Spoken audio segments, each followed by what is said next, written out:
So if we think about this connection between underlying human preferences, if they exist, and I think that's also something that psychologists can help with, and behavior,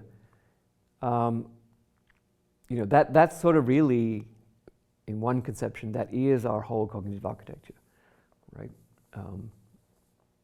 Our preferences are kind of the wellspring of our behavior, but then there's all of the learning, perception, decision-making, and so on that in the end produces the behavior.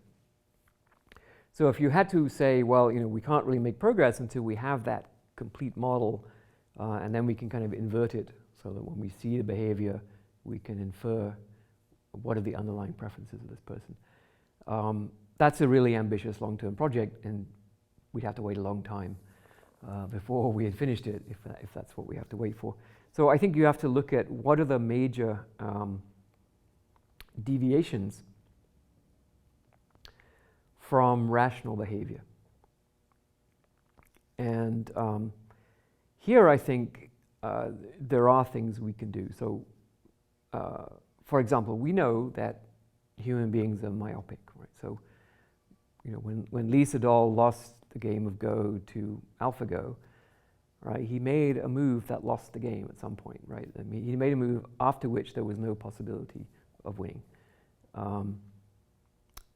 But did he do that on purpose? Right? If you thought he was rational, then you'd have to assume that he wanted to lose. But of course, we don't think that way. We think he's trying to win, but his computational limitations mean that he can't always do that perfectly. So it's perfectly obvious to us that people don't have to be perfectly rational, but you can still figure out what they want. The biggest deviation, I think, is that at any given moment when a human being is behaving, they're behaving within a very restricted context, right? So here I'm in the restricted context of I'm doing an interview. So, there are lots of other things that people can do, but none of them are even in my decision frame right now, right? I mean, I could set fire to the building, claim the insurance money, or who knows what, right? I mean, I could take my phone out and start trading stocks in the middle of the interview. But I'm in an interview, so there's only certain things that one does in interview, and then, and that interview itself is part of a larger commitment to this particular center and the research project and so on. So at any given moment, we're embedded in actually several concurrent hierarchies of commitments and activities. And if you want to understand what someone does in terms of their preferences, you have to understand what that hierarchy is, right? That there are short-term goals within that particular decision frame, but those short-term goals exist because of a larger frame, and somewhere up there are the real underlying preferences about our long-term future. And we may not even be at all consciously aware of the connection between those.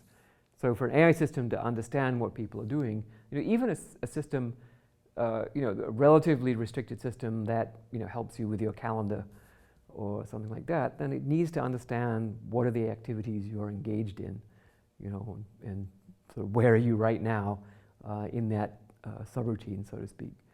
And so I think this is something that psychologists can really help to study, right? What is the nature of this hierarchy of commitments?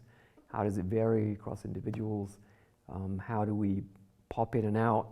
When do we decide to abort one commitment and replace it with another? What's the control structure, and so on? So these are questions that can be really helpfully explored with real human beings.